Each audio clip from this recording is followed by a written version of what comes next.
Hello everybody, welcome along. My name is Benjamin Bloom. This is the Benjamin Bloom channel and this is the EFL Cup review from last night. We had 3 of our championship teams play and one of our dearly departed as well. So we'll have a look and see how they fared in round 3 now already of the EFL Cup. Massively crammed in, let's just say. Look at that top one there. Orient versus Tottenham postponed with, I think I heard 17 Orient players with the COVID virus testing positive. Not good at all. I've read the guidance. The guidance says if you have COVID, you isolate for 14 days. However, these people have access to very, very regular testing. And the guidance also says if you provide a negative test, you can go back to work. So don't assume all of those players will be isolated for 2 weeks. Let me know if you know any different on that. But that is my understanding of the very confusing government guidance we have on this very confusing virus. In deference to the government, it's very hard to have clear guidance on something so confusing, isn't it? At the top there, on penalties, Brentford win through against one of our dearly departed teams there. 2-2 in the match, and Brentford win through on penalties. Was it, I think I saw 7-6, but I think that might be the actual total score, including the goals. I never know with the penalties. Brentford there. It's the reserves, but looking goal there. David Raya is back. Lots of to-in and fro-in and linking him with Aston Villa and with Arsenal. I'm sure that's not going to go away unless Arsenal have signed a goalkeeper that I don't know about. Emiliano Martinez has gone to Aston Villa. So whether it was more a Villa link for Raya than an Arsenal link, but he's back and he is playing now, so keep your eyes on that position there. Brentford reserves means Rico Henry at right back. Very confusing for me.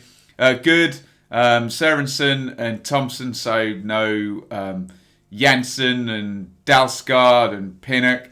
In midfield there, Luke Zambarek, Baptiste, Marcondes, so no Norgard starting the game, or De Silva you can see down on the bench there. Off the front though, pretty strong. Kanyos, Force and Fosu up top, except for Mbuemo. That might be the strongest they've got at the moment, because so far, and you can see another goal by his name there, Marcus Force has scored twice this season and Ivan Toney has not. So it's exactly what you want from your your sort of second number 9 really, because they haven't spent £5 million on Force, but he's got a couple of goals, so he's pushing. That could be a good scenario for Brentford. I stand steadfast in my view that I still think that they will sign another striker. And for one particular subscriber who gets prickly about me saying that, that's not in any way a criticism of anyone they've got.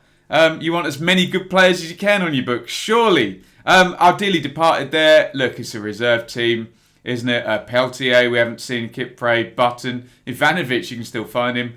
Townsend, Field, Harper, Edwards, Gallagher, Phillips, Robert. It's pretty much an entire reserve team, isn't it? Baggies fans will correct me. I'm pretty sure, because we did the dearly departed review, that we didn't see any of those players in the team. Let me just grab the goal scorers up first.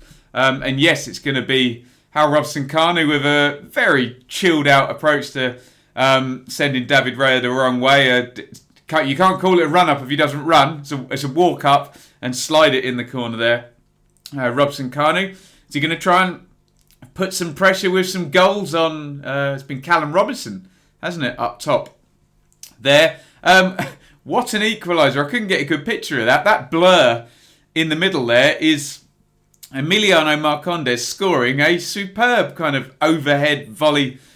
Not quite a bicycle kick, because you can see the left foot's down and the right foot's kicking, but certainly brilliant overhead volley. Often these get disallowed nowadays for high foot, but you can just see he doesn't seem to be endangering the safety of any of his opponents with the with the foot up. So nice to see that one standing. Great goal. There's Robson Kanu again with another penalty, just sliding it in exactly the same corner. Always a good game of cat and mouse when the same penalty taker and goalkeeper go more than once in a game. Hold that thought, given we're going to finish on penalties. And another penalty there, Marcus Force smacking that one down the middle. Like I said, 2 goals for him so far this season and none for Ivan Toney. So he's definitely putting the pressure on the summer signing. Look at that. That's Grady Dean Garner, isn't it? Yeah. Missing a penalty, is it? Yeah, it is. I can't read the numbers on the back of the shirts there. And Christopher Norgard there. I've given the first right name, haven't I? Right first name. Slide into his penalty to give Brentford the win. There are your stats. Not massive amounts in it. 51-49, 13-11, 7 shots, 3 on target, 6-4 on the corners. As I always say, I find big chances revealing. If you don't, that's fine. I do. Although it's very, very clear when you have penalties in the game that those big chances are all penalties. So, pretty tight game, ended on penalties. Brentford go through. As I've said many times about the EFL Cup this season, a number of teams will not be too bothered about going out, given the fixture congestion. Right, let's try and remember these goal scorers here for Newport, because Watford lose 3-1 here at Newport County. As you can imagine, with it being a championship channel, I'm not too familiar with Newport County players. League 2. They haven't come up against my team Ipswich in League 1. Right, let's remember these. Abrahams, Labadie and Amond.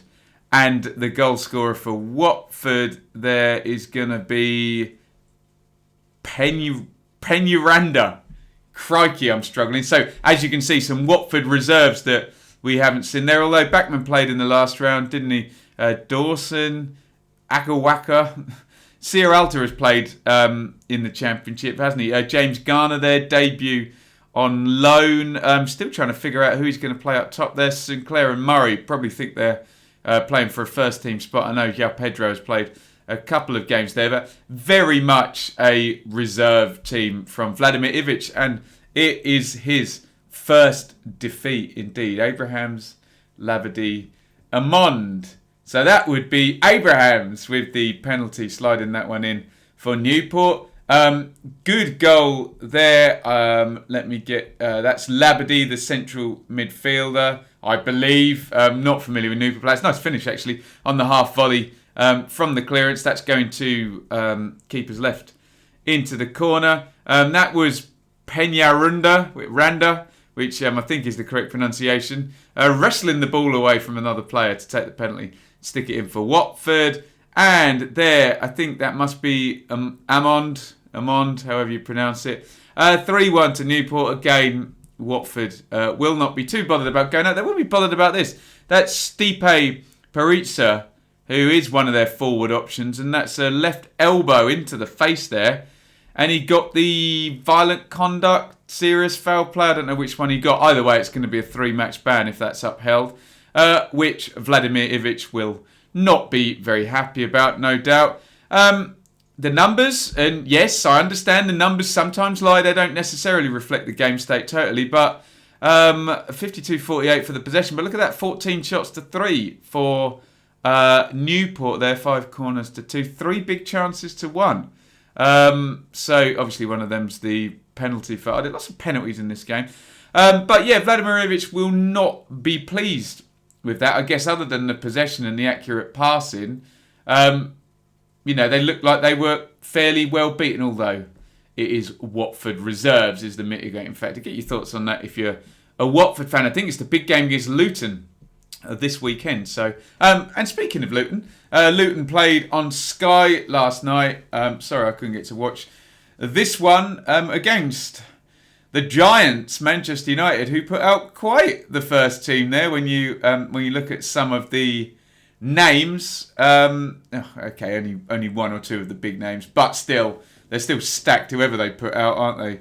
Manchester United. In terms of Luton, I guess Shay in over Sluga, as Lockyer hasn't played, has he? Bradley and Norrington Davis have. Kioso, I don't think has been playing right back. I think it's been Martin Craney, hasn't it? Moncur, Tony Cliff, Shinnie, Clark, Hilton, Luar. So look on the bench there. It's been Lee, Cornick and Collins up top.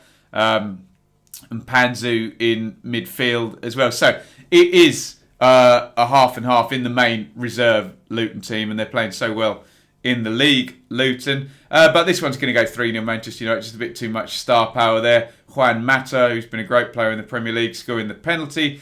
That is England's Marcus Rashford. I don't think Shay in goal will be very pleased with his positioning there. It's rather big hole to his left-hand side for Rashford to slot that into. And Greenwood, it's actually a great goal. He's done 2 step-overs prior to that, and he's going to shape that in between the 2 defenders there and round to Shay's left into the corner. 3-0 United. I guess Luton won't be too bothered about going out like I've said. They still forced 10 shots, but you can see the numbers all in Man United's favour there. 58 possession, 19 shots to 10, 8 corners to 4, 2 big chances to 0.